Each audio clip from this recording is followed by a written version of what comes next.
Hello friends, welcome to my channel F T cooking. இன்றைக்கி நம்ம பட்டாணி மசாலா எப்படி செய்கிறதுன்னு தான் பார்க்க போகிறோம். இது இட்லி, தோசை, சப்பாத்தி, பூரி சூப்பரான காம்போவாக இருக்கும். வீடியோ ஃபுல்லாக பார்த்துட்டு எப்படி இருக்குன்னு கமெண்ட்டில் சொல்லுங்கள். இப்போ வாங்க வீடியோக்குள்ளே போகலாம். அதுக்கு ஃபர்ஸ்ட் 2 டேபிள் ஸ்பூன் ஆயிலை கடாயில் சேர்த்துட்டு 2 பெரிய வெங்காயத்தை இந்த மாதிரி கட் பண்ணி சேர்த்துருக்கேன். ரொம்ப பொடி பொடியாக கட் பண்ணணும்னு தேவையில்லை, இந்த மாதிரி ஸ்லைசஸாக இருந்தால் போதும்.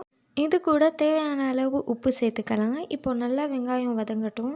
அதுக்கு முன்னாடி நம்ம சேனலை ஃபஸ்ட் டைம் பார்க்குறவங்க சேனலை சப்ஸ்கிரைப் பண்ணி வச்சுக்கோங்க.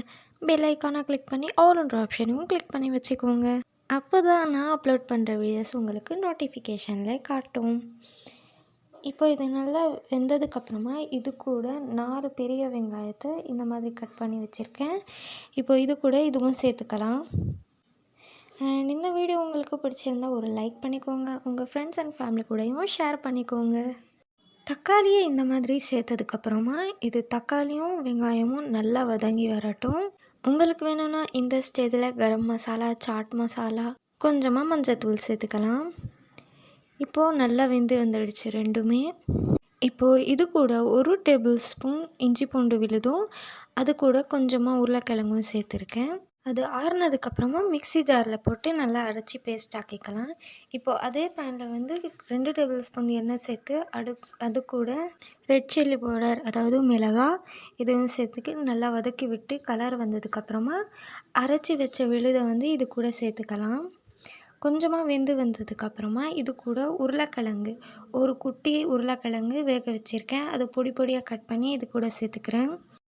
நல்லா மிக்ஸ் பண்ணதுக்கப்புறமா ஒரு கொதி வரட்டும். ஏற்கனவே தக்காளி வெங்காயம் நல்லா வதங்கி தான் இருக்கும், இருந்தாலும் கொஞ்சமாக வதங்கி வரட்டும். ஒரு கொதி வந்ததுக்கப்புறமா இதில் வேக வச்சுருக்க பட்டாணி சேர்த்துக்கலாம். நான் வெள்ளை பட்டாணி யூஸ் பண்ணியிருக்கேன். உங்களுக்கு வேணும்னா நீங்கள் பச்சை பட்டாணியும் யூஸ் பண்ணிக்கலாம்.